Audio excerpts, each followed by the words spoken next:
তিন পার্বত্য জেলায় অবরোধ, রাঙামাটিতে পরিবহন অচল। ঢাকা দক্ষিণ সিটির নিয়োগে তাপসের সিদ্ধান্তই চূড়ান্ত।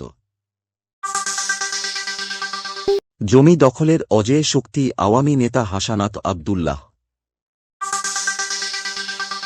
লেবাননে বিস্ফোরণ, বিশ্বব্যাপী প্রযুক্তিপণ্যের নিরাপত্তা নিয়ে প্রশ্ন। রাঙামাটিতে ১৪৪ ধারা কার্যকর, খাগড়াছড়ি রয়ে গেল বাইরে।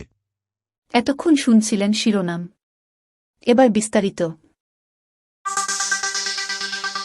তিন পার্বত্য জেলা খাগড়াছড়ি, রাঙামাটি ও বান্দরবানে শনিবার সকাল থেকে ৭২ ঘণ্টার সড়ক ও নৌপথ অবরোধ শুরু হয়েছে, যার ফলে দূরপাল্লার যান চলাচল বন্ধ রয়েছে।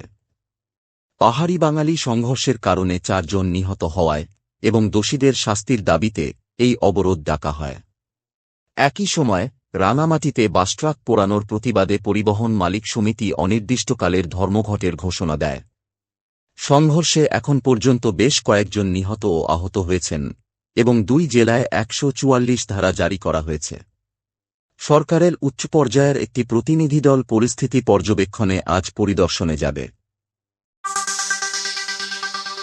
ঢাকা দক্ষিণ সিটি কর্পোরেশনের বিভিন্ন পদে গত ৪.৫ বছরে দলীয় বিবেচনায় নিয়োগ দেওয়ার অভিযোগ উঠেছে। বিশেষ করে ধানমন্ডি থানা ছাত্রলীগের সাবেক সভাপতি আবদুল্লাহ আসিফ সহ অনেকেই রাজনৈতিক প্রভাবের মাধ্যমে চাকরি পেয়েছেন।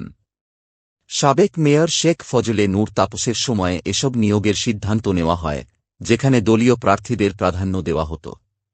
প্রায় ২০০ জন দলীয় পরিচয়ে বিভিন্ন পদে নিয়োগ পান। এই অনিয়ম ও স্বজনপ্রীতির বিরুদ্ধে তদন্তের দাবি উঠেছে, যাতে দৃষ্টান্তমূলক ব্যবস্থা নেওয়া যায়। আবুল হাসানাত আবদুল্লাহ বরিশাল জেলা আওয়ামী লীগের সভাপতি হলেও পুরো বরিশাল বিভাগে তিনি ক্ষমতার প্রধান নিয়ন্ত্রক হিসেবে পরিচিত হয়ে উঠেছিলেন। স্থানীয় রাজনীতি, দলের কমিটি গঠন এবং সরকারি প্রকল্পে দুর্নীতি, জমি দখল ও কমিশন আদায়ের অভিযোগ রয়েছে তাঁর বিরুদ্ধে। বরিশালের মানুষ এবং আওয়ামী লীগের কর্মীরা তাঁকে গডফাদার বলে উল্লেখ করে, যিনি টাকা ছাড়া সরকারি কোনো কাজ করতে দিতেন না। ১৬ বছরে তাঁর সম্পদ উল্লেখযোগ্যভাবে বৃদ্ধি পেয়েছে। তাঁর বিরুদ্ধে জমি দখলের অভিযোগগুলো সাধারণ মানুষের মধ্যে ভয়ের সঞ্চার করেছে, বিশেষ করে সংখ্যালঘুদের জমি দখলের ঘটনাগুলো প্রচারিত।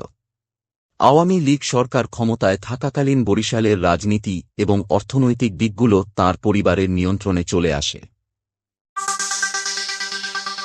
লেবাননে গত সপ্তাহে প্রযুক্তিপণ্যগুলোর একযোগে বিস্ফোরণ ঘটেছে, যা হাজার হাজার পেজার, মোবাইল ফোন এবং ওয়াকিটকি ধ্বংস করে দিয়েছে। এ ঘটনায় বিশ্বজুড়ে প্রযুক্তিপণ্যের সরবরাহ ব্যবস্থার নিরাপত্তা এবং সরকার বা অন্যান্য পক্ষের অবৈধ হস্তক্ষেপের ঝুঁকি নিয়ে প্রশ্ন উঠেছে। ধারণা করা হচ্ছে, ইসরায়েলি অভিযানের অংশ হিসেবে হিজবুল্লাহ গোষ্ঠীকে লক্ষ্য করে এ হামলা চালানো হয়েছে। বিশ্লেষকরা বলছেন, প্রযুক্তি প্রতিষ্ঠানগুলো এখন তাদের সরবরাহ ব্যবস্থার নিরাপত্তার বিষয়ে নতুন করে ভাবতে বাধ্য হবে।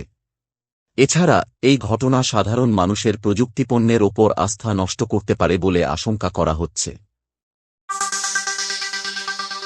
রাঙামাটিতে গত শুক্রবার পাহাড়ি ও বাঙালিদের সংঘর্ষের জেরে ১৪৪ ধারা জারি করা হয়, যা এখনও কার্যকর রয়েছে। তবে খাগড়াছড়িতে উত্তেজনা কমে আসায় ১৪৪ ধারা আর বাড়ানো হয়নি। এদিকে পার্বত্য ৩ জেলায় সিএইচটি ব্লকেড নামে ৭২ ঘণ্টার অবরোধ চলছে, যা সাধারণ মানুষের ভোগান্তি বাড়িয়েছে। সংঘর্ষের কারণে রাঙামাটিতে অনির্দিষ্টকালের পরিবহন ধর্মঘট চলছে। এই ঘটনায় রাঙামাটিতে ১ জন নিহত এবং ২ পক্ষের অন্তত ৫৫ জন আহত হয়েছেন।